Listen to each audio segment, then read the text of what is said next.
Welcome to this presentation, Introduction to SLURM, from the United States National Science Foundation Access Program. My name's Joel Adams. Let's see how we use SLURM. This presentation assumes several things, including, first, you have an approved access allocation and have exchanged some of its credits for time on an access resource. Second, that you can connect to that resource using an SSH client. If you do not have an access allocation, I encourage you to watch our allocations playlist. If you cannot SSH to an access resource, I encourage you to watch our SSH keys playlist. To provide some context, an SSH client lets us connect to an access resource, specifically one of its login nodes. There we can run programs. An access resource is a cluster of computers called nodes. Login nodes are for handling users' login sessions and are fine for running lightweight programs like text editors, compilers, and debuggers. Compute nodes are for running computationally intensive cluster applications, such as scientific research codes. Cluster applications differ from traditional software by using parallel execution to speed up the software's performance. Such applications are commonly written using one of three parallel software platforms. OpenMP applications run on a single node, but nodes are computers, and their central processing units, or CPUs, have multiple cores, each of which can perform computations independently. OpenMP programs employ software execution units called threads that can communicate through the computer's main memory. Each thread can run on a different CPU core, so OpenMP programs are often called multi-threaded programs. The number of cores on a node often limits the amount of speed-up a multi-threaded program can achieve. MPI applications more commonly run across multiple nodes, with each node running one or more copies of the program called processes. A cluster has a network that connects its nodes, and MPI processes can communicate by sending and receiving messages through the network. Where an OpenMP application uses all the cores on a single node, an MPI application can use all the cores on multiple nodes, and so can often provide greater speedup. CUDA applications generally run on a single node, but it needs to be a node with an NVIDIA graphics processing unit, or GPU. Where a typical CPU has tens of cores, most GPUs have thousands of cores. So CUDA applications can often deliver speedup more efficiently than OpenMP or MPI, but only for certain kinds of problems. To launch one of these applications from a login node to a compute node, we use a software utility called SLURM. When SLURM is given an application to run, it calls it a job.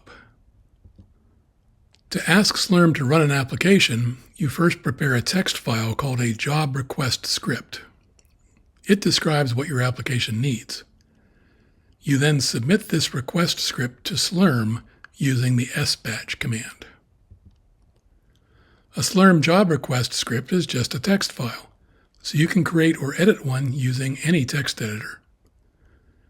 Within the file, a comment begins with the hashtag symbol and proceeds to the end of the line, with two exceptions.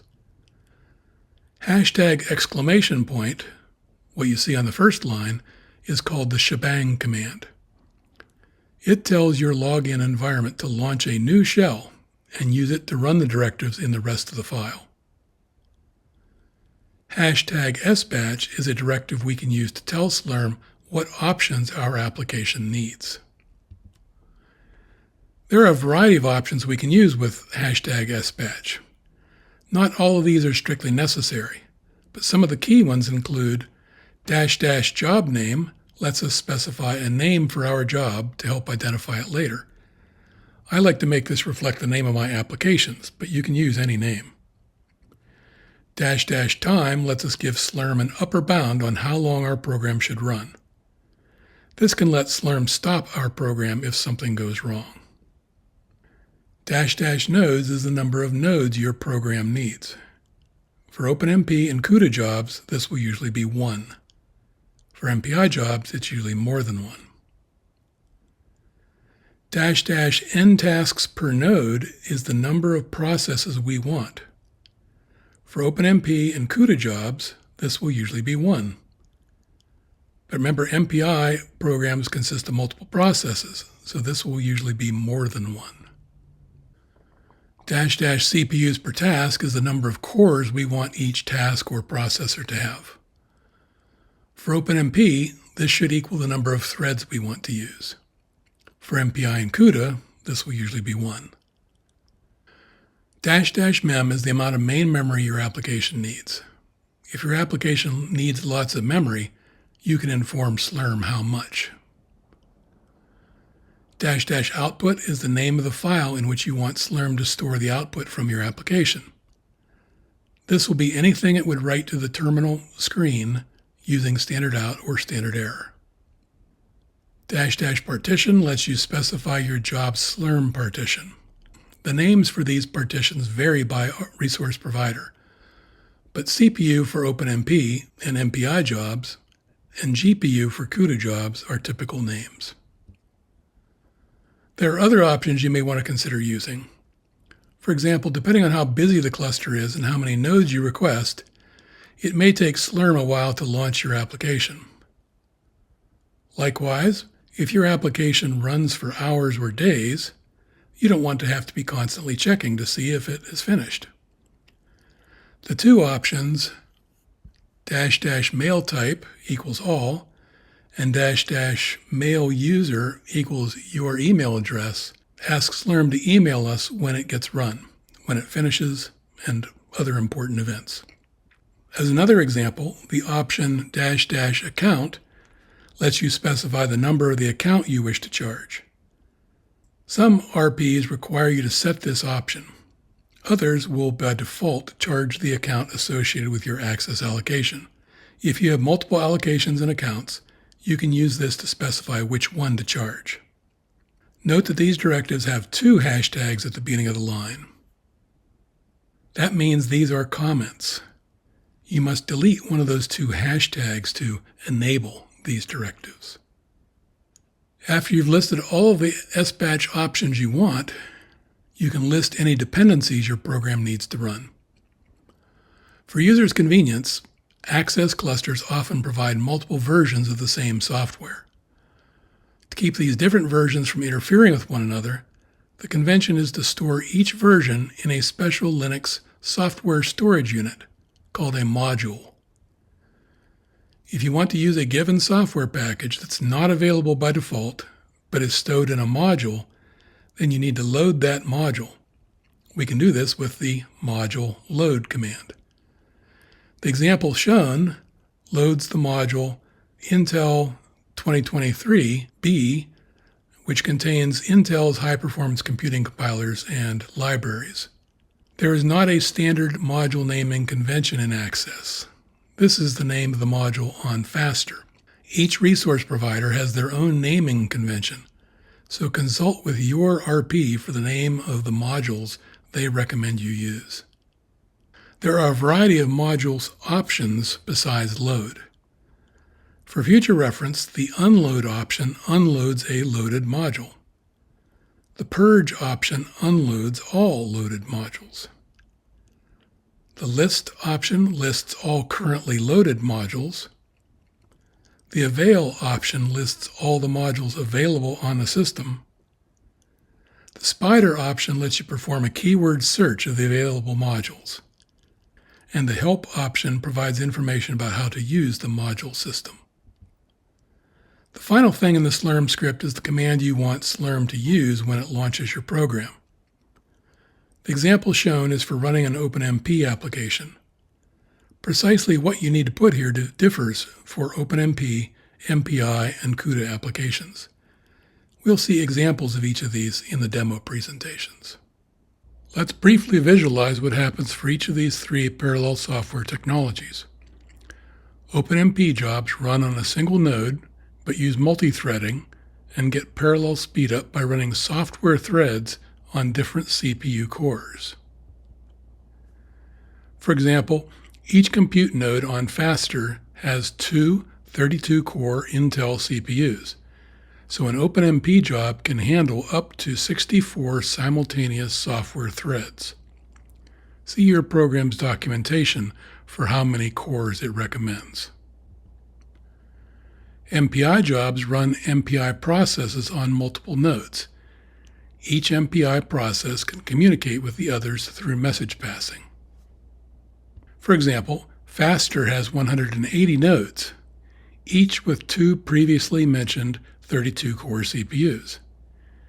Each core can run a separate MPI process, so you could potentially run an MPI program using up to 180 nodes times 64 cores per node equals 11,520 processes, significantly more parallelism than using OpenMP. More parallelism often means faster execution, but only up to a point, since parallelism usually incurs diminishing returns. And there's a trade-off. The more nodes you request, the longer it typically takes SLURM to schedule your job, since more nodes must be free before your job can run. Finding the optimal balance for these factors is part of the art of parallel programming and can take some trial and error experimentation. CUDA or OpenACC jobs run on a single node that has one or more NVIDIA GPUs, each having thousands of cores for running CUDA programs. The number of such CUDA cores depends on the GPU. One NVIDIA A100 has nearly 7,000 cores and 40 gigabytes of memory. An H100 has nearly 14,600 cores and 80 gigabytes of memory. The more cores a GPU offers, the more popular it tends to be. That creates another trade-off. SLURM may launch your program more quickly if you choose a less powerful GPU. Before we jump to our live demos using SLURM, let's quickly discuss your options for watching the rest of this playlist. This presentation has introduced you to SLURM and how to use it. The next several presentations demonstrate how to use SLURM with different parallel software technologies, OpenMP, MPI, CUDA, and so on. You're welcome to watch all of these, but if you know that your software uses one of these technologies, feel free to just watch the presentation for that one. The final presentation reviews and concludes this playlist. Without further ado, let's move to the live demos. Since you must be connected to an Access resource to use SLURM, I'm going to switch to my laptop's terminal application and use it to SSH to the Faster cluster at Texas A&M University.